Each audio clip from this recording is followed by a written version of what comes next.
Olá, então cá estamos de novo, os velhos são os trapos, para mais uma conversa entrevista mensal, a 13ª, desta vez com uma figura distinta da arquitetura portuguesa, o arquiteto Paulo Azevedo. O local escolhido para esta conversa é, mais uma vez, o famosíssimo CIF, Clube Internacional de Futebol, que tão gentilmente nos tem cedido as suas instalações para estas nossas intervenções. E aqui no CIF é obrigatório o uso da máscara, nesta pandemia que estamos a viver. Mas, como na realidade estamos a uma distância segura, eu ia convidar o nosso convidado de hoje e eu próprio a tirarmos a máscara, está bom? Para que isto possa ser mais escorreito. Pronto. Sendo o CIF um clube que defende nos seus estatutos o desporto pelo desporto, não poderia deixar de ser o mais adequado para uma personalidade da arquitetura que sempre praticou desporto, especialmente a natação, segundo me parece, e tem estado há longo tempo ligado à causa desportiva. A arquitetura é uma arte, como já dissemos em textos anteriores, e justifica-se, portanto, incluirmos nestas conversas mensais as palavras de um profissional. Escolhemos um arquiteto nosso conhecido, Paulo Azevedo, com coisas para nos contar. Falemos um pouco com ele. Conheci-o em 1997, quando iniciei funções no Comitê Olímpico de Portugal. O seu gabinete foi selecionado para projetar a nova sede do Comitê num terreno cedido pela Câmara Municipal de Lisboa, cujo presidente à data era João Soares, localizado na Travessa da Mória, à Calçada da Ajuda. O projeto e a obra resultante são peças notáveis da arquitetura. A sede pode hoje ser visitada, mas lembramos-nos bem das reticências iniciais dos vizinhos moradores e o apreço que passaram a ter por um edifício que passou a dar ao local um enquadramento e um prestígio que até aí não existia. Pensou-se em propor esse projeto da sede do Comitê ao Prémio Valmor de Arquitetura, mas infelizmente nesse ano o prémio não foi instituído. No prosseguimento desse edifício, inaugurado em 2000, avançou-se para o estudo do que poderia ser o Museu Olímpico, contíguo à sede.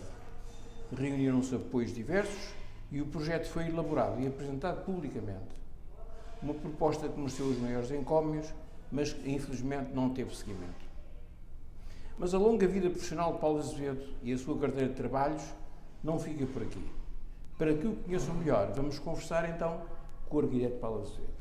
Está bom? Eu não sei se cometi aqui alguma gafe, se não, se cometi também terá a oportunidade de corrigir. Okay. Não tem problema nenhum.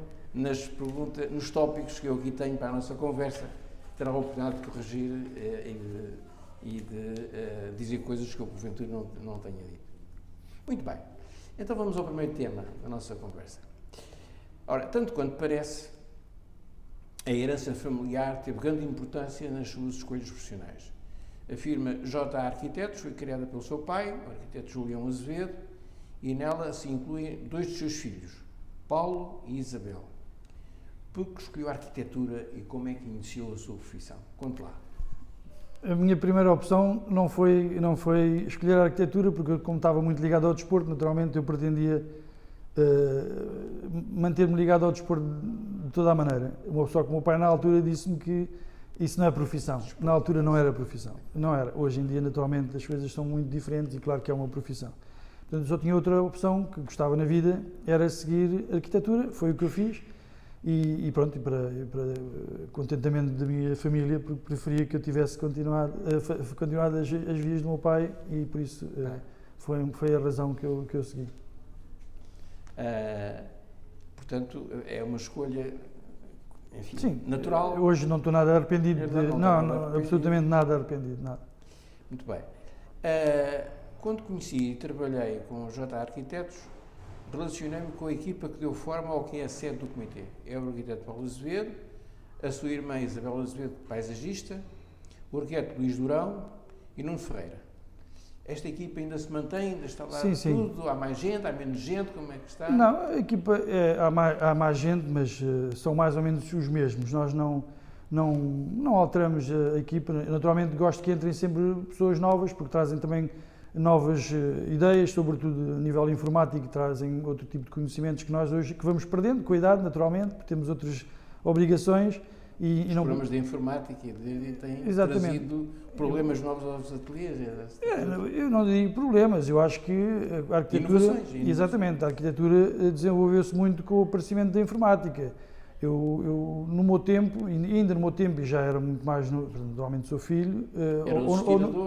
Eram os historiadores e não era só isso, é que com a informática nós temos acesso a meios de comunicação e de conhecimentos que, no meu tempo, eu lembro de ir às feiras, às filos, vamos dizer assim, e pedia catálogos, e eles perguntavam-me o que é que eu era, se era arquiteto, se era estudante, eles escreviam lá o meu nome, mas depois nunca me chegavam os catálogos. Hoje em dia, qualquer jovem arquiteto tem acesso, e qualquer arquiteto tem acesso aos meios informáticos.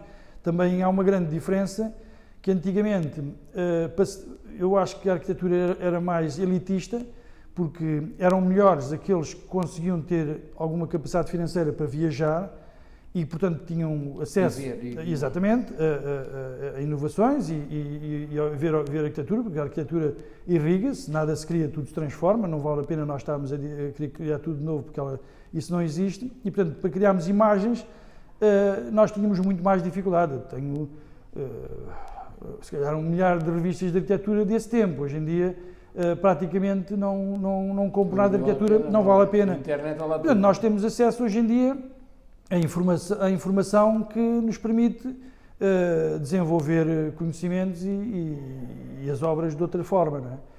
Que nessa altura era muito difícil. E por outro lado, também a informática também nos veio trazer maior fluidez e maior percepção daquilo que é os passos que estamos a criar. E, portanto, conseguimos ter uma percepção muito mais imediata, quer para nós, quer para os nossos clientes, de saberem aquilo que nós estamos a desenvolver. Três dimensões. Exatamente, e com um desenho mais técnico. Ou eram raros, apesar de tudo, há pouca gente que consiga transmitir através do desenho aquilo que pretende fazer e, portanto, para se fazer uma perspectiva, eram raros os gabinetes ou as pessoas que tinham pessoas só vocacionadas para isso. Hoje em dia consegue-se transmitir imagens de todo o lado dos edifícios que antigamente não se conseguia. Portanto, nós hoje em dia conseguimos ter um desenvolvimento muito maior e muito melhor da arquitetura através dos meios informáticos, que não há dúvida. Não, realmente a tecnologia avançou muito e a arquitetura... Em todas as áreas, em todas as áreas. Ora bem, para além da parte de gabinete de arquiteto, constituíram também, tanto quanto sei, uma empresa de construção que tem vida própria e autónoma. Se falarmos da construção e da sua ligação com o projeto, nestes últimos anos, já falou dos desenvolvimentos do projeto em termos informáticos, quais os progressos e as maiores inovações a que têm assistido nesse domínio, sobretudo na parte da construção? Claro, a construção passa-se uma situação semelhante, ou seja, nós conseguimos também ter acesso, quer a fornecedores, quer a materiais, quer a novos materiais e formas de construir muito mais amplas, não é? E, portanto, a construção, também os próprios engenheiros podem ter acesso, os diretores de obra, designadamente, a informação que anteriormente ou estudavam ou tinham mais dificuldade em adquirir. Hoje em dia consegue-se ter acesso a formas e a soluções. Hoje em dia nem são propriamente só os diretores de obra que arranjam as soluções, mas os próprios vendedores já têm conhecimentos tais que em determinadas áreas específicas não vale a pena nós estarmos a querer ensinar aquilo que já existe. Aparecem os produtos. Exatamente, aparecem permanentemente produtos para resolver problemas que vão acontecendo na construção e dessa forma consegue-se também melhores soluções porque eles já têm, são trabalhos realizados de forma científica que depois são todos estes problemas da ecologia, Exatamente, pois hoje cada vez mais se vai caminhando para essas áreas, não é? Mas isso agora depende muito, na construção depende muito daquilo que são os projetos. Nós não podemos estar a alterar aquilo que os projetistas nessa área do ambiente. A legislação também começa a ser um pouco mais exigente e os próprios projetistas têm que garantir determinado tipo de parâmetros legais. Até para aprovar hoje um projeto tem que passar por mais degraus. Exatamente. Essa gente do ambiente é complicada, não é? E tem que ser mesmo, isto efetivamente tem que ser, não há dúvida. Muito bem. Vemos, outra coisa que vemos na vossa ficha de projetos, obras muito importantes e muito variadas. Para além da sede do Comitê, de que já falámos e que talvez ainda possamos voltar a falar, constam muitas obras públicas de grandes edifícios, urbanizações, zonas de lazer, hotéis, lares residenciais, naves desportivas, piscinas municipais, etc. De toda esta barafunda de projetos, que é a sua vida profissional, no fundo, quais as que lhe deixaram mais recordações? As boas e as más recordações? É assim, eu vivi a minha vida toda, vou dizer assim, porque nos últimos anos não existe, em Portugal não existem muitos concursos, infelizmente, mas eu vivi a minha vida toda através de concursos de arquitetura e satisfazia-me porque era uma forma de eu competir e poder ser classificado através de júris, não é? Aliás, isso prende-se até com um tópico, não estou a interromper, mas estou a fazer seguir com o tópico que tinha a seguir, que é o mercado público e o mercado privado, as diferenças importantes entre uns e o problema dos concursos é justamente esse. Nos últimos anos, com o facto de Portugal ter um valente petróleo que é a segurança e com a vinda de muitos estrangeiros, o mercado mudou um pouco. Mudou porque esses investidores ou têm arquitetos deles próprios ou então recorrem a particulares, que há muitos arquitetos e, portanto... Os nomes conhecidos e famosos. E outras vezes não, porque muitas vezes, contrariamente àquilo que eu acho, o projeto é aquilo que é mais barato numa obra. Ou seja, eu costumo dizer que um construtor... É onde se deve investir mais é no projeto. Exatamente. O construtor não é bom. O construtor, claro, naturalmente tem que ter sensibilidade e tem que ter princípios, mas se os projetos estiverem bem realizados, o construtor acaba por ficar bem visto. Tem que obedecer ao projeto. Tem que obedecer. Se obedecer ao projeto, agora se um projeto tem deficiências, o que acontece é que depois, durante o decorrer da obra, vai haver problemas, a obra não é realizada da mesma forma, começa a haver problemas entre o construtor e o dono da obra, porque pensa que está tudo incluído e muitas vezes não estão, porque os projetos são deficitários, e essa situação dá-se muito porque, numa primeira abordagem, alguns dos investidores, não vou dizer todos, naturalmente, socorrem-se do preço mais baixo para poderem... Essa situação também foi acontecendo um pouco no mercado nacional, com a legislação que foi criada, a legislação comunitária, e que veio limitar os valores a determinadas verbas. E também muitas vezes acabavam por adjudicar por ser mais barato. Eu tenho alguns casos em que depois de ter sido adjudicado o trabalho pelo preço, tenho pelo menos dois em que foi necessário voltarem a ter connosco para nós virmos a fazer... Discutir o preço.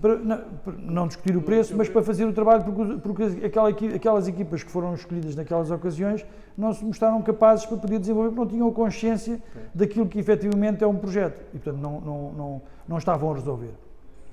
Agora, quando me fala quais são as obras mais emblemáticas, eu dos concursos, nós, digamos assim, o maior concurso público que ganhámos foi um pavilhão multiusos em Aveiro e que houve uma pré-seleção, nós fomos selecionados com concorrentes de peso, Regino Cruz, que tinha feito o pavilhão da Expo, o Carrilho da Graça, que é subejamente conhecido, o Taveira, enfim, e mais dois, o João Paciência, eram estes os concorrentes. O Argueta Aveiro ainda funciona? Não, entretanto, lá está, foi feito o projeto todo, se hoje em dia quiserem construir o projeto, pelas imposições legais, já não o podem fazer. Mas gastaram 1 milhão de euros em projetos. E portanto, essas situações foram acontecendo. Esse aí dava muito gozo que tivesse efetivamente ter sido construído.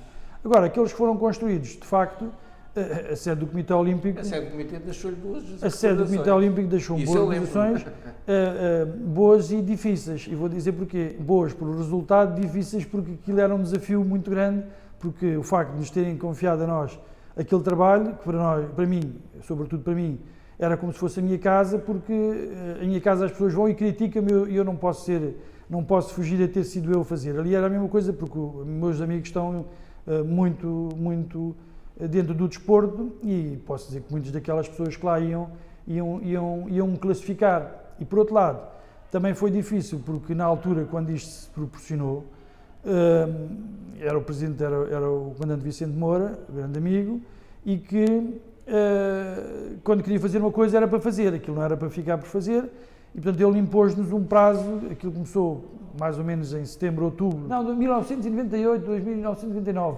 por aí, não, 18 não, pois. Foi inaugurado em 2000, não é? E pronto, e portanto, aquilo, em janeiro a obra estava a começar, porque nós estávamos a fazer o projeto e estava a obra a avançar e de facto foi nesse aspecto difícil, porque fazer um projeto... Aquilo foi a adaptação de um antigo cinema que ali existia. Exatamente, foi a adaptação de um edifício que ali existia e havia outra oportunidade que o Comitê Olímpico, nesse aspecto, penso que também deu alguma ajuda, que era a antiga Assembleia Municipal da Câmara de Lisboa. O João Soares deu 2 opções ao Comitê e eu achei que aquela era a melhor área para se poder fazer um espaço com aquelas características, porque estava também pela localização, pelos acessos, por tudo aquilo. Resultou. E de facto aquilo resultou. Em relação ao facto dela não ter havido Prémio Valmor, de facto não houve Prémio Valmor naquele ano, mas passado, vou dizer, 10 anos, vou dizer assim, ou não sei que data é que era, penso que era o Santana Lopes, o Presidente da Câmara, a Câmara de Lisboa ligou-nos um dia a dizer que nos iam, que houve uma série de anos que não houve Prémio Valmor, que nos iam propor, com o edifício do Comitê Olímpico, eu não conhecia as pessoas, se me perguntarem hoje quem é, não faço ideia quem é que me ligou naquela altura, que nos iam propor para Prémio Valmor. E depois vieram-nos dizer que nós não ganhámos, não sei qual é a obra que ganhou nesse ano, 2000 ou 2001, mas nós não ganhámos porque o edifício, infelizmente, não estava licenciado, porque aquilo é uma obra que o João Soares, se faça-se, e depois isto logo se vai ver como é que se resolve, e não estava licenciado, e portanto nós não podíamos ser classificados com o Prémio Valmor, e infelizmente, para todos nós. Não é? Essa é engraçada, eu não conhecia, eu sei que eu não conhecia. Diga-me uma coisa, nós tiramos as máscaras e estamos a viver em crise de pandemia. Esta crise tem afetado a sua atividade? Não muito, sinceramente não muito. Sentimos uma redução de trabalho, mas não significativa. A si não teve grandes... Foi muito afetada por não. E a nível de projetos... Recuperação, então. Sim, não está... Estamos a conseguir... Funcionar, a funcionar. Bem. Ainda bem. Aliás, eu tive uma atitude em relação aos meus colaboradores, porque nós fomos capitalizando durante alguns anos dinheiro e disse-lhes mesmo que nós não íamos despedir. Naturalmente, houve ali alturas em que tivemos alguma preocupação, mas não íamos porque tínhamos dinheiro, e enquanto nós tivéssemos dinheiro, aquele dinheiro era para ser usado por todos, porque isso é uma das situações que me preocupa. Naturalmente as pessoas ficam ansiosas por sem saberem o futuro delas, mas eu mandei-lhes uma imagem filmada para todos os colaboradores, para eles estarem descansados, porque nós tínhamos dinheiro capaz para podermos... Ao longo da vossa vida profissional foram... Exatamente, aquele dinheiro nunca foi retirado por nós da empresa, e portanto havia ali capitais que nós podíamos e devíamos, naturalmente, numa fase destas, também contribuir para aqueles que são os nossos colaboradores. Um bom exemplo. E são mais de 40, posso dizer que entre a construção e diretos. Muita gente. É muita gente. A propósito disso, existe agora um debate intenso sobre a Ordem dos Arquitetos. Parece que vai haver umas eleições. Houve agora recentemente. Houve. E houve aí um debate, eu li diversas coisas. O que é que pensa da atual situação da Ordem dos Arquitetos? Assim, eu estou um pouco desligado, nunca estive ligado diretamente à Ordem dos Arquitetos, mas naturalmente convivia com ela e justamente por força dos concursos públicos, eu acho que a Ordem dos Arquitetos foi perdendo, é a minha opinião, vale o que vale, foi perdendo poder, porque os concursos que são lançados normalmente pelas autarquias ou pelo Estado, mas não mais pelas autarquias, a Ordem dos Arquitetos pretendia intervir. E cada vez que conseguia intervir, posso dizer que tenho algumas experiências em que o resultado da Ordem dos Arquitetos colocar um membro no júri, que tem naturalmente muita influência, porque uma pessoa que é membro da Ordem dos Arquitetos, em princípio, é uma pessoa com dá uma certa dignidade. Alguma dignidade, exatamente. Portanto, tinha alguma influência. Verificava-se por vezes quem ganhava eram pessoas muito próximas dessas pessoas. Isso foi-se percebendo ao longo dos anos e foi retirando alguma força à Ordem dos Arquitetos nesse aspecto, porque eu acho que a Ordem dos Arquitetos, uma das principais funções é angariar trabalho e poder que as pessoas tenham naturalmente interesse em pertencer à ordem e defender a classe. E defender a classe. O que acontece é que aquilo foi-se criando essa imagem. Aliás, tinha pessoas que tiveram na Ordem dos Arquitetos, aquilo, quando se lançava aos concursos, a Ordem dos Arquitetos punha uma bola amarela, laranja ou vermelha, não, peço desculpa, amarela, cor de laranja ou verde. Quando era verde, era que a Ordem dos Arquitetos estava de acordo, que tinha intervido. Cor de laranja, que tinha intervido, mas não tinham feito tudo aquilo que eles tinham dito. E, portanto, quando era verde, eram membros do júri, e quando era amarelo, era mesmo para não participar. E o que acontecia era que essas pessoas que estavam dentro da Ordem dos Arquitetos passavam mensagem, naturalmente não davam a publicar, mas quando se conversava, percebeu-se que o que havia era que a bola verde era para não ir, e a bola laranja podia-se ir, e a bola amarela podia-se ir mesmo, porque de facto não ia haver situações duvidosas. E infelizmente isso foi-se criando e a Ordem foi perdendo algum poder nesse aspecto, e sobretudo porque os associados, no meu caso, têm algumas dúvidas. Nisso posso-vos dizer que uma vez fui a um concurso da sede da AMI, isto aqui acho que é de contar, participaram era um concurso internacional, participaram 57 gabinetes de arquitetura. A sede da AMI é aquela em Marvila? Ou... Não, era uma sede que era para ser em Carcavelos, não chegou a ser construída. E de 57 concorrentes, 55 foram excluídos, e por este termo não têm valor absoluto. Eu fiquei de tal maneira ofendido, porque nós tivemos 2 meses a trabalhar nesse concurso, fizemos 7 maquetes, tudo aquilo de trabalho, e depois ser desprestigiado dessa forma. Não ter valor absoluto é dizer que são todos maus, que não prestam mesmo. Então ficaram 5, e esses 5 foram os únicos que houve publicidade disso. Eu indignei-me fortemente sobre essa situação, isso foi uma das razões, lá está, porque depois cria desprestígio, não é? Não há rigor e não há fundamentação clara, que isso é uma fundamentação completa. Podiam ter 3 ou 4 que não tinham um valor, ou 5, ou o que fosse, dessa ordem de grandeza. Agora, 90% dos arquitetos, a própria classe que organizou o concurso tinha bola verde e exclui 52 dos 57 concorrentes, esse não fica bem. E isso, essas situações têm que ser ultrapassadas. Aliás, eu posso vos dizer, uma pessoa, felizmente, coitado, já faleceu, que é um amigo, o engenheiro Rui Prata Ribeiro, que foi meu amigo desde a orientação, desde jovem. Ele geria ali o Polo 2 da Universidade de Coimbra, foi todo ele que geria aquilo, a equipa dele, e ele dizia-me que os concursos de arquitetura devem ser feitos, entregues de uma determinada forma, todos com o mesmo rigor, seja de que forma for, a branca, amarela ou o que for, não há distinção para que as pessoas não se consigam distinguir. Entram os membros do júri, que devem ser escolhidos por sorteio, é o que eu entendo, se não é a coisa dele, mas é minha, por sorteio, à data, ou próximo da data, para que ninguém vá ao concurso, porque aquilo é membro. E depois, então, logo numa primeira fase, fazer-se logo uma triagem, logo na primeira fase, para não haver telemóveis para fora. Hoje em dia, naturalmente, com o telemóvel também se pode mandar uma mensagem ou uma imagem e as pessoas ficam a saber qual é que é a dele. Telemóveis para fora, numa primeira fase, fazer logo uma decisão. E quando isso acontecer, a Ordem dos Arquitetos vai ter mais força e vai ter certamente mais concursos e mais trabalho, que as câmaras vão escolhê-los para que seja uma... Foi o que depreendi destes debates que tenho lido. Sim. Tenho lido nos jornais. Essa é uma área muito sensível. É uma área muito sensível. Aliás, houve um artigo que eu também li, do arquiteto Gonçalo Birne, seu colega, que se pronunciou a discutir o Código de Contratos Públicos, que já foi criado em 2008. Ele agora aparece recentemente, até a propósito destas coisas da Ordem. É o Presidente da Ordem. Aparece a explicar que isto dos concursos públicos, segundo ele, poderá conduzir à permanente tendência dos preços mais baixos, que acaba de falar, não é? Em detrimento da qualidade e ao sistema de concessão-construção, que essa é uma coisa muito discutível, esta coisa de concessão-construção, o que daria de novo grande força negocial aos empreiteiros. Enfim, a sua opinião sobre isto. Porque esta coisa eu também vivi, como sabe, enfim, na profissão, essa questão da concessão-construção. A concessão-construção é uma coisa que se usa corriqueiramente em França. Em França usam muito a concessão-construção.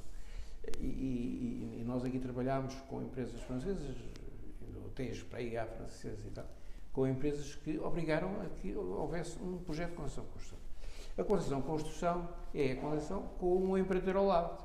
E, no fundo, quem ganha força é o empreiteiro perante uma construção, perante um projeto que é sempre inacabado.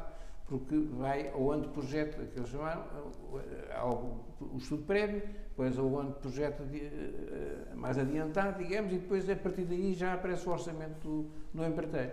Não há, em princípio, o projeto final detalhado, para depois segue para o projeto.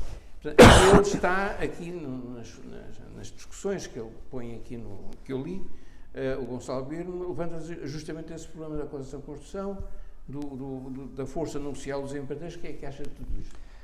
É assim, eu acho que concessão-construção é uma via. O que é que acontece com a concessão-construção é que, de facto, limita o número de concorrentes, porque eu fiz muitos concessão-construção e ganhei muitos concursos de concessão-construção.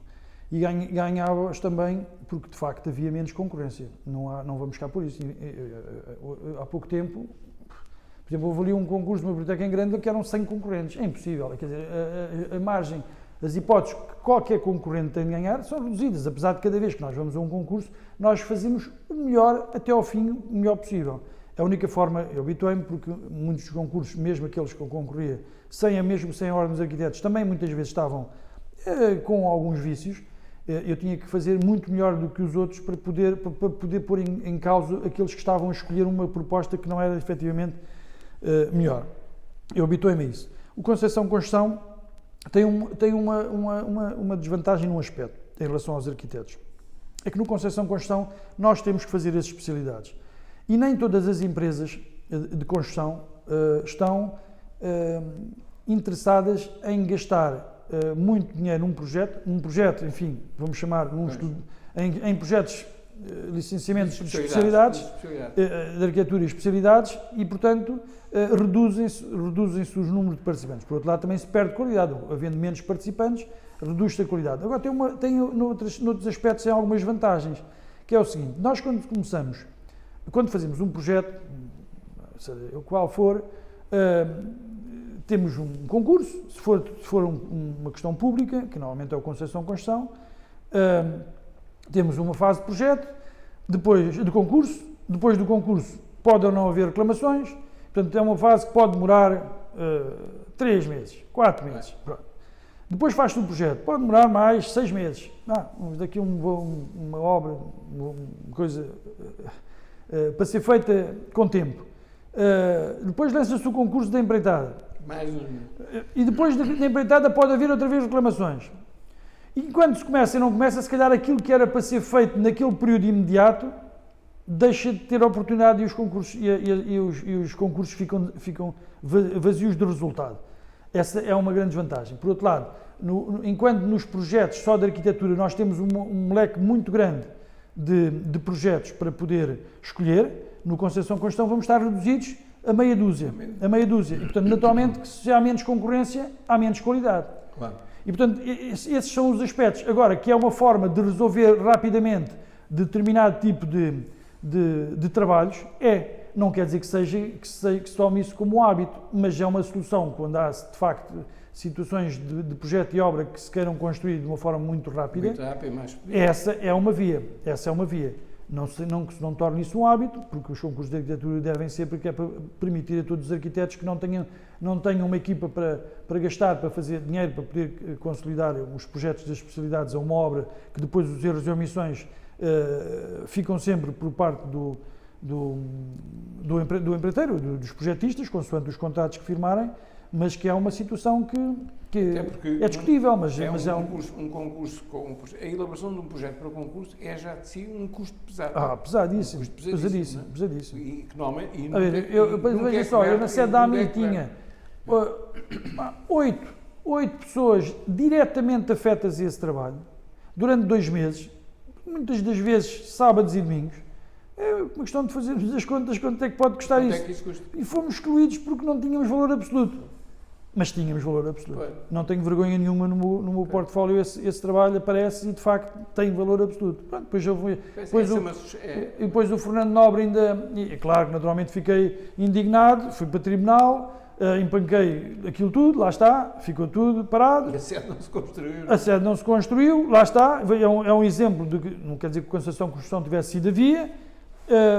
Pus aquilo em tribunal, o Fernando Nobre telefonou-me, pediu-me para eu retirar a queixa, que dizia que é de facto o nosso trabalho.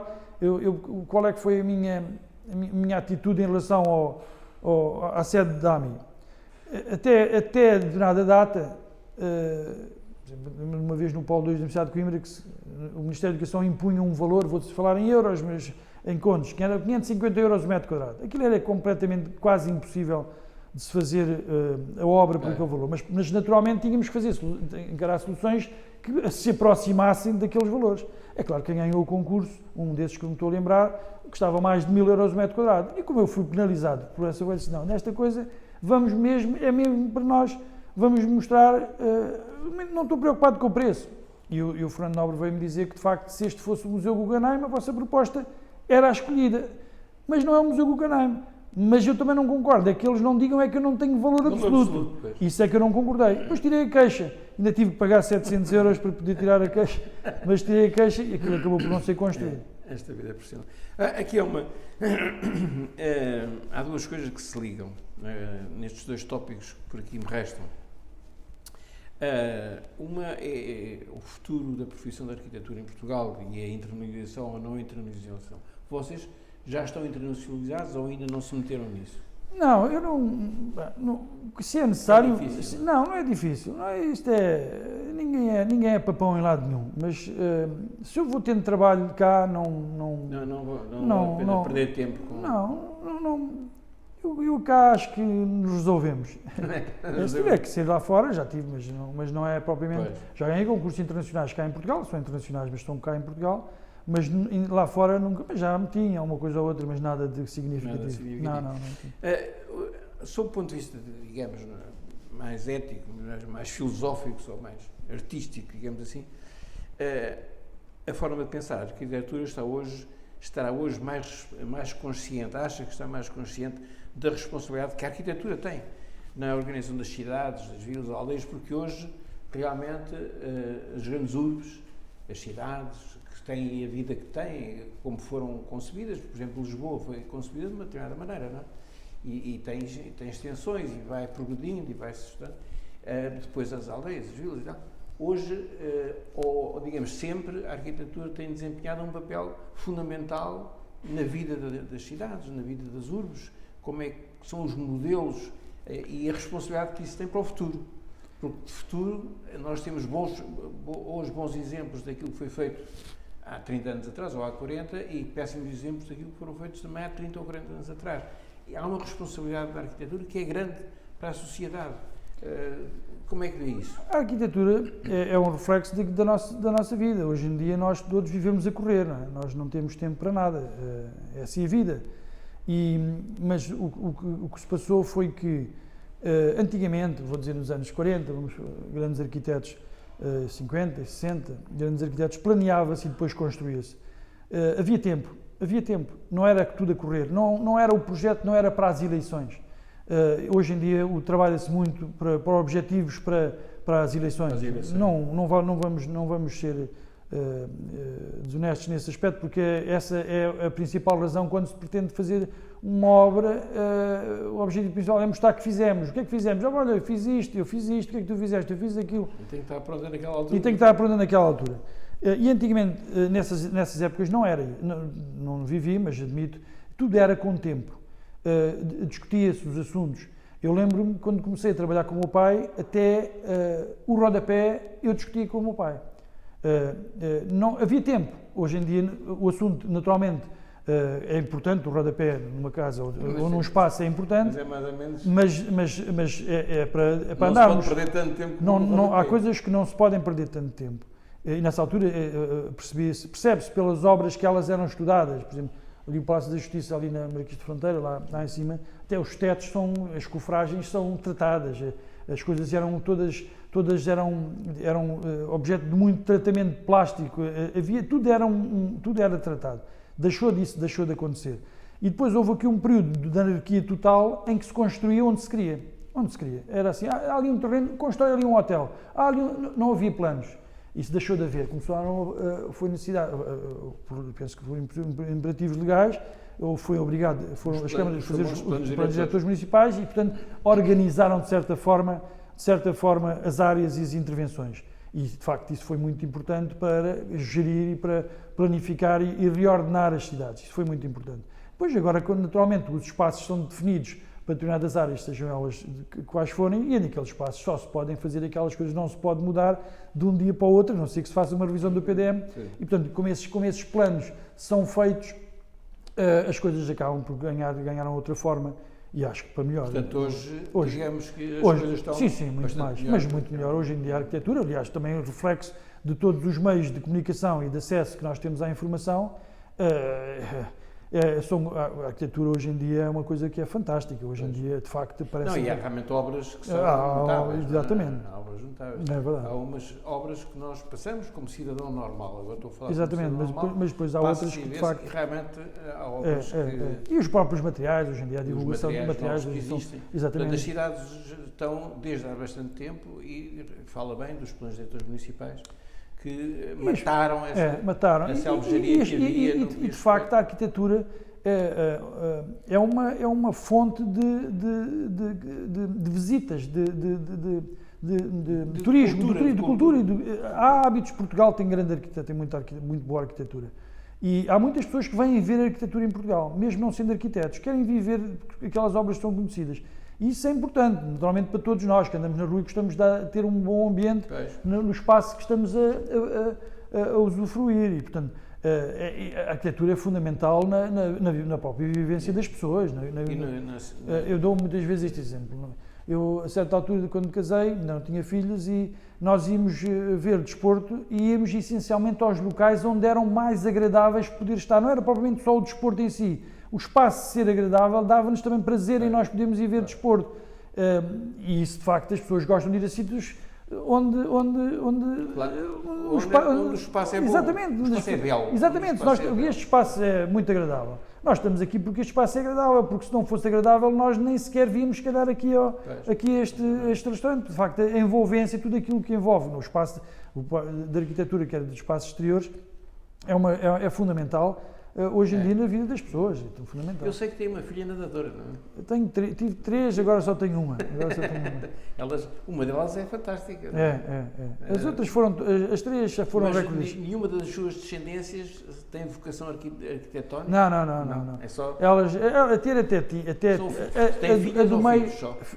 Filhas. A do meio tinha é muito criativa. E de facto tinha essa possibilidade, tinha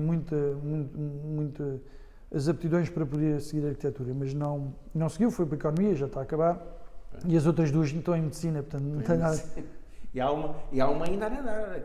Ainda há uma a nadar que está com aspirações olímpicas quase. Sim, olímpicas, e eu acho que não é tem só ir aos Jogos Olímpicos, já lá tem feito resultados extraordinários, eu acompanho isso. Sim. Bem. Bom, só portanto não quero roubar muito tempo, quero apenas agradecer este, digamos, não é reencontro, mas é quase um reencontro que tivemos. Eu, pela minha parte, devo relembrar os momentos e o ano agradabilíssimo que tive quando nos conhecemos, com a famosa sede do Comitê, que está lá hoje. Tenho muita pena que o projeto, depois do Museu Olímpico, não tenha podido prosseguir. Mas isso é a vida. Parece que há já novas oportunidades de poder isso acontecer. Pronto, a vida é como é e, portanto, não. Mas o projeto original, que eu, aliás, vou tomar a liberdade de pôr no texto desta nossa conversa, que além de vídeo também tem um texto, e nesse texto vai aparecer o projeto que acabou, ainda foi apresentado, publicamente apresentado, que era ao lado da sede do o Museu Olímpico.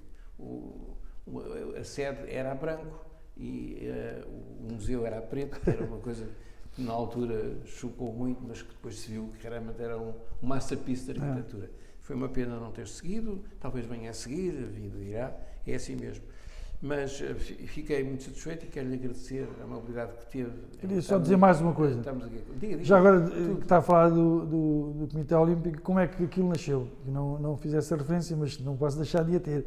A primeira reunião que nós tivemos foi com o engenheiro Marcos da Silva E pronto, nós nos conhecíamos, praticamente, estávamos a conhecer, e lembro de ter feito queríamos fazer uma coisa assim, sim, fez lá um organigrama das coisas como é que elas deviam funcionar, porque naturalmente nós sabíamos que aquilo ia mudar muito o Comitê Olímpico, ia ter outro poder, e aliás nós vínhamos, quando aquilo foi inaugurado, foi pelo falecido Miranda Calha, a primeira pedra, contam-me se as histórias eram assim ou não, o Comitê Olímpico estava ali em Algés, que tinha um vidro espelhado para o Parque dos Anjos, e dizia-se que os mais velhos iam urinar para o espelho para o espelhado, não sabiam que se estava a ver lá dentro, ou seja, o Comitê Olímpico, desculpem o termo, cagavam em cima, não tinha poder nenhum, e naturalmente, eu contei essa história quando foi o lançamento da primeira pedra, estava tudo com o ar muito cerimonioso, mas naturalmente,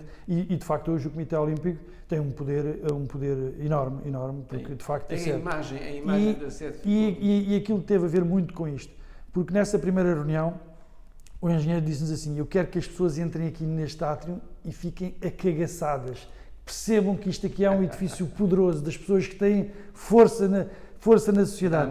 E de facto esse átrio de entrada tem muita influência no Comitê Olímpico, e essa ideia de facto foi muito importante ter sido transmitida. Foi um excelente trabalho de arquitetura. Eu penso que sim, desta parte penso que sim, que foi uma boa recordação. Olha aqui, verdade, uma boa recordação e uma boa forma de terminarmos esta nossa conversa. Okay. Muito obrigado. Então, hoje não podemos dar o aperto de mão, porque vamos pôr as máscaras outra vez, mas enfim, olha, muito obrigado por este. Obrigado eu por ter recordado.